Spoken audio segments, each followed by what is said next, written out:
guys. Welcome to what Rock Your Bottom podcast, Success Academy. Wherever we're at today. Today I got the world famous Reid. He's an Amazon 7-time bestseller, New York Times. Guys, I met him. We just met recently, and what a cool guy. He's really cool. He's even got a star in front of Paris Hotel. Dude, in Vegas, how cool is that? He's the leader for how many years of Secret Knocks now? Yeah, about 15. And just for clarity, I haven't done a New York Times yet, but I've been published in 118 books, 45 different languages, and I think 38 bestsellers now. It's kind of wild. Okay, well, that's pretty cool. The one and only Reid. Yay! And then the crowd's going wild. Let's just give it a little. Let me tell you a funny story. Part of, in my book, Connection is one of the way and Perceptions. Those are my two books. And guess what? One of the things is connections are the simple way to grow. We met at literally two events. One event like in 2008 in San Diego at Manny's event. And then we reconnected. The point is, everybody, you got to go out. You want to be successful. You got to go out. See people, get out of your house, even when you're in COVID. You should have been, instead of watching Netflix, you should have been in all the Zoom rooms and everybody's room to meet cool people like Mr. Greg. So, Mr. Greg, tell us how you are and what you did for the people who don't know you. Yeah, and I agree with you. I call it POP, power proximity. Putting ourselves in the circumference of people that are achieving the goals we want. So, for example, look, when I wanted to be a best-selling author, funny story, I went to Barnes & Noble and bought every best-selling book. And then I called those authors up and said, teach me the system, right?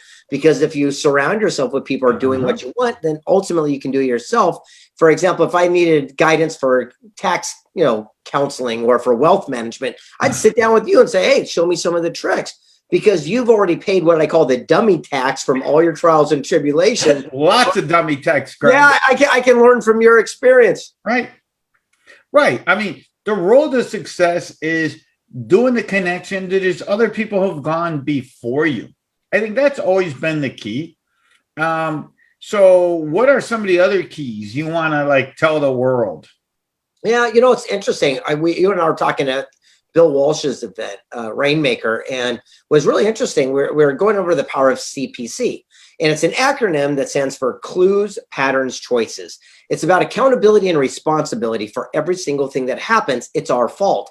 We have to stop blaming other people. So if you see someone with a bad reputation in business and they cheat your best friend, and then you do business, well, you saw the clue, you saw the pattern, you made the choice.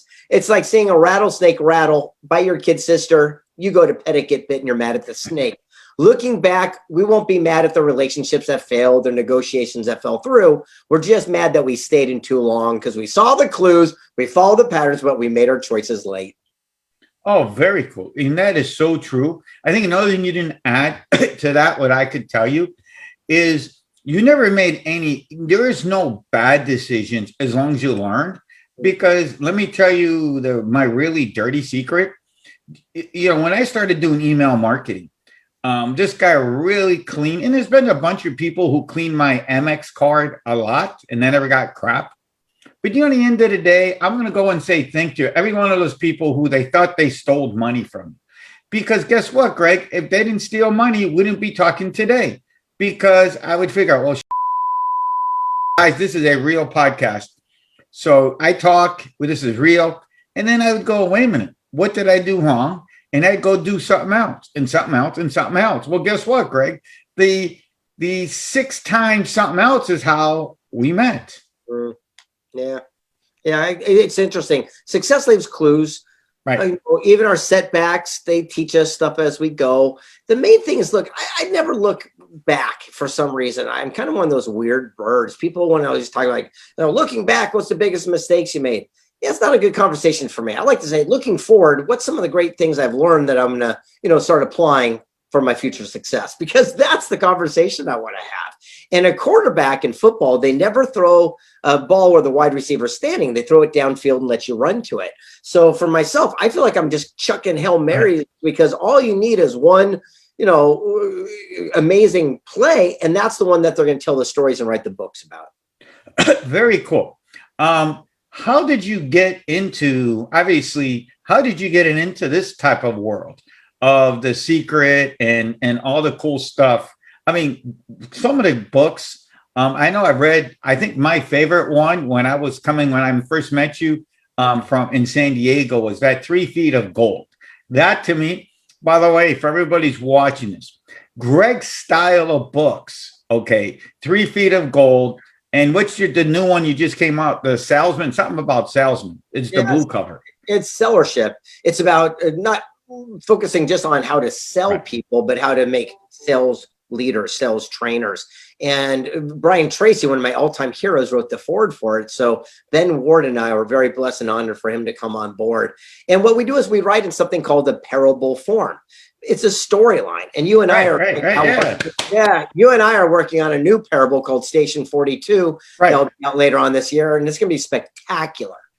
But so what I was saying about Greg is I love your way, because listen, there's the other guy who's like the giant, aka hint. Listen, I'm not denying his style, but for people who don't understand what he just said, I'm going to speak to you in my language. Is he teaches you because he tells you a story that somebody on Main Street can understand. His books have so much value, but it's like so boom, boom, boom. And you pick them up that even me can always pick them up because you write it in Main Street language. You write it in real people's words. You know what I'm trying to get at? That we can relate to all your stories. And I like how you call it parable storytelling. How did you come up with that? That's pretty cool. Well, because I'm not that smart. And I figure people remember a story and they'll remember how they felt more than the person talking at them. It seems like today's society, there's all these gurus on soapboxes saying, you should do this and you should do this. And no one wants to be shit on, right? And so what I like to do is focus on, telling a story where there's a message that's built inside. So later on, you'll remember that message, even though you might not remember the person who gave it to you. I don't mind who gets the credit. So 3 years from now, you might have that aha in the shower because that epiphany hits you at that moment. And that's what I like to focus on. I'm going to go out to your event. And I know your signature event is Secret Knock. Right. Tell us about what that's about. Well, first of all, it's a secret, so I'm not going to tell you too much, but I will tell you this. We are Forbes Inc. Entrepreneurs Top Business Event for entrepreneurs and people that really want to connect and collaborate.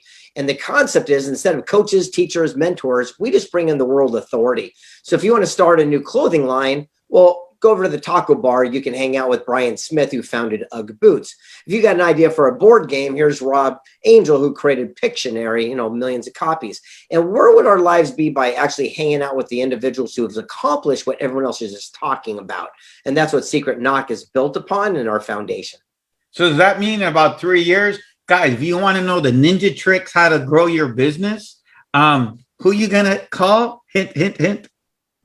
All right. Yeah. It's interesting. When we started doing this event, we kind of did a George Costanza opposite day, if you ever watched Seinfeld, where everyone else would have these, big old placards with a little round picture with the speaker's face in there and talk about what they're going to learn.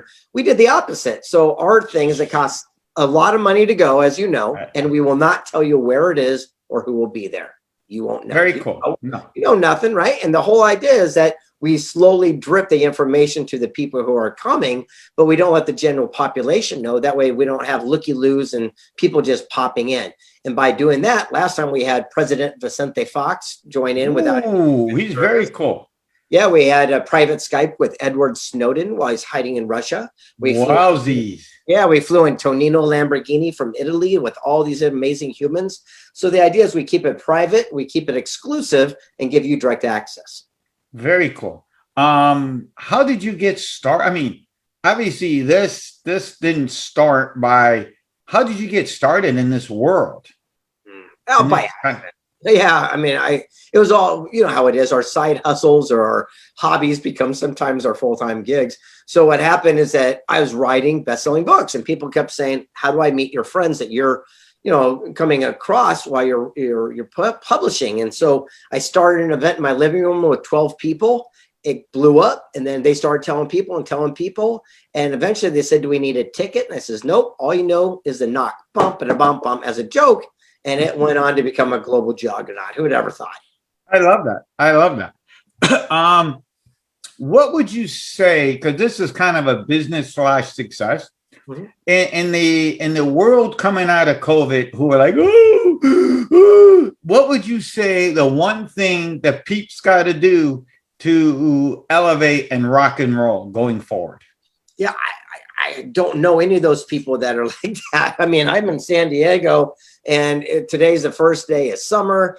Everywhere's packed. The economy's flourishing. Every restaurant's packed. People are ready to get rock and rolling right now. And so I believe that a tsunami of success is coming our direction.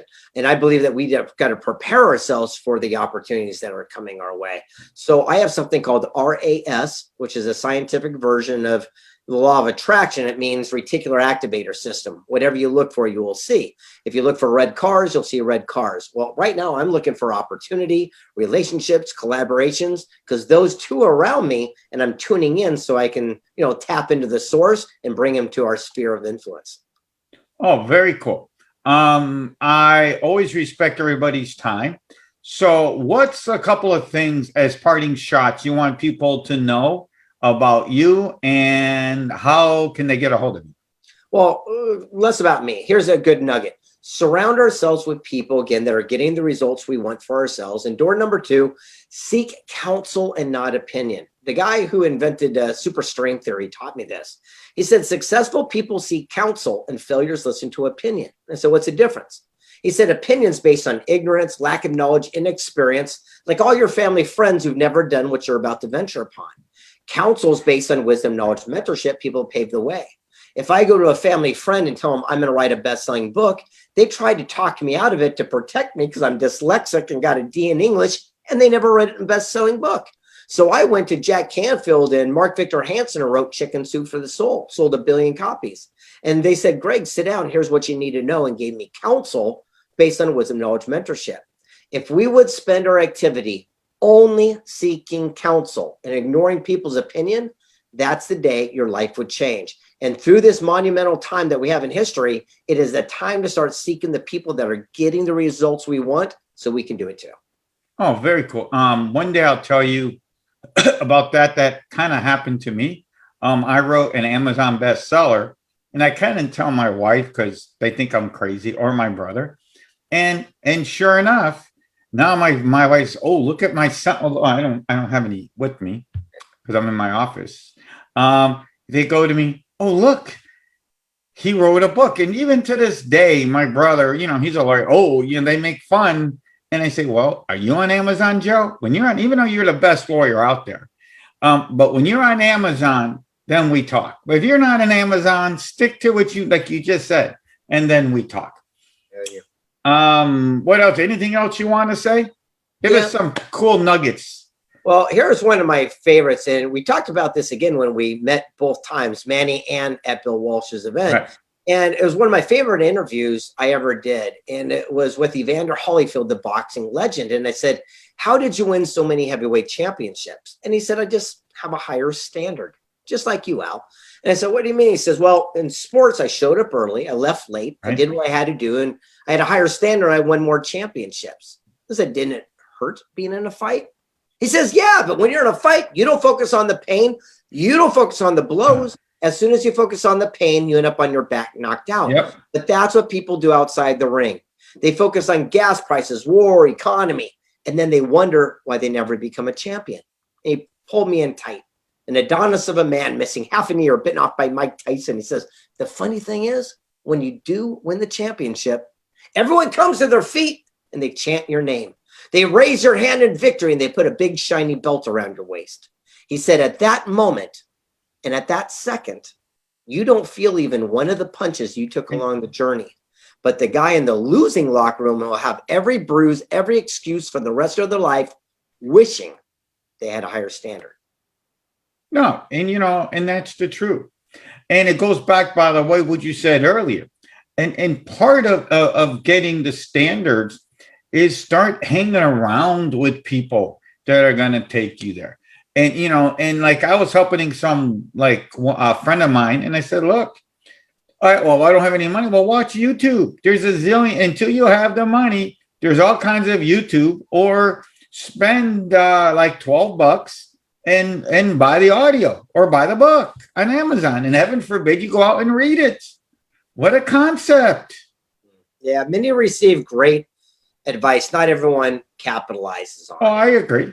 Yeah, and a lot of times we listen to something called stinking thinking. Well, remember, we do have 64,000 thoughts a day. And unfortunately, most of them are ants, automatic negative thought. They're the reptilian part of your brain to protect you. But it's the actions we take on the thoughts that create our circumstance. So when people come up to me and says, I wish I had a Lamborghini. I say, no, you don't. Yeah. And they say, what do you mean? I go, well, if you wish you had one, you'd have one. The fact of the matter, you don't have one just proves you don't want it bad enough because you're not willing to take the necessary actions. I can learn every single thing I need to know about someone by exactly where they're at and the actions and what they're taking. And that's so true. Does that mean that coffee that I got, you said something that I'm going to tell the story. You mind if I tell the story how, and what the story I'm going to tell you is so true that it's about taking action. Remember, I asked you, and I'm going to tell you your exact quote. I said, remember the night before, I said, because I'm Lebanese, and I always, the way the Lebanese people charm their way in is you help somebody. So part of my help in charming you was I said, okay, I can do this one. The night before you said, hey, what kind of coffee do you like? And I went, in the world, why would you ask that question? And I just told you arbitrarily. And the next day when I showed up, you had a coffee waiting for me the exact way that I wanted to. Right. Not only grabbed attention, but I was going like, why would this millionaire guy be bringing me coffee? Well, I'll give you my super secret sauce on that. See, we come from North Lebanon, where the crew comes from, and you go out and help people, and you go out and make people laugh and make people feel good. And since we started, I didn't know you. I figured that was we're going to call it Greg, my little secret door in. And the funny thing, I'll always tell the story on stage is, and you said that nobody ever did that for him. Saying like, huh? It's the easiest thing to do to get into somebody's heart is go buy him coffee or go get him a tea or a bag of chips or something. Or if you don't have any money, stay and help out a little bit, move a couple of chairs for him. And that's how I built my business, doing that. You know what it cost me, Greg? Like next to nothing, but it works. Yeah, it's the action of the law of attraction that makes your dreams a reality. You got to think it, feel it, get off our backside, take action, and do it. All right. Any last parting words of wisdom I can give you? Whatever you want, dude. When I run my show, Mr. Greg, it's your show because I want you to spread love and joy to my audience. Awesome. Well, right now it is the first day of summer and my son is off of school. It's his first week off. And I promised to take him to the beach and go throw some Frisbees around. So I'm going to go do that. So I will end with one of my little aha epiphanies. One of my favorite stories. I got a chance to go face to face, knees to knees with a guy named Steve Wozniak. Now, a lot of people know Apple computers, but Woz was the guy who actually created a lot of the things behind the scenes. And I asked him, I said, how did you and Jobs create so much success? And he says, we embraced our lack. Like, what do you mean? He goes, well, we embraced what we didn't have. We didn't run from it. We ran toward it. I said, give me an example. He said, when these little microchip processor things came out, they were so expensive, we could only afford one chip. He goes, Jobs sold his car. I sold my calculator. We pooled our money to buy one of them. He goes, but Hewlett-Packard and IBM would make machines that go from point A to point B with 20 chips. They had all the money of God. He said, I pull away 5, get it to work with 15. I pull away 5, get it to work with 10. Eventually, we went from A to B using our one chip. He goes, we were not trying to be innovative or cool or aerodynamic or slick. We could afford one chip. But by embracing that as an opportunity, we found the shortest, cleanest path. And by doing that, we changed the way people do personal computing for the rest of the world, for the rest of their life. The moral is, where could we be right now if we stop looking at something as our greatest challenge and obstacle, but it could just be your greatest blessing and opportunity in disguise. And until I see you again, young man, I want to say thank you, guys. We're out. Go have fun with the Frisbee and don't get burnt. Guys, thank you. Here, let me get your offs. I know you got to go. Here, you just go off. It doesn't matter. All right. I'll see you later, Albert. Yeah. Guys, thank you for joining our show today. Entrepreneur Success Academy and Rock Your Bottom podcast. We just had Reid. If you're watching this, sharing is caring, as always. We always got some free gifts. All you do is you got to text Taxman to 26786. That's Taxman to 26786. You'll get my 101 ways to grow your business with less capital and resources, plus a whole bunch of other bonuses, probably valued about $99. So just text Taxman to 26786. Or if you don't know how to text, go to freegiftsalbert.com. Like I always say, sharing is caring. And you can find us on all platforms by just going to albertc360.biz. That's albertc360.biz. You'll watch us on Facebook. Sharing is caring. And we'll talk to everybody soon. Bye-bye.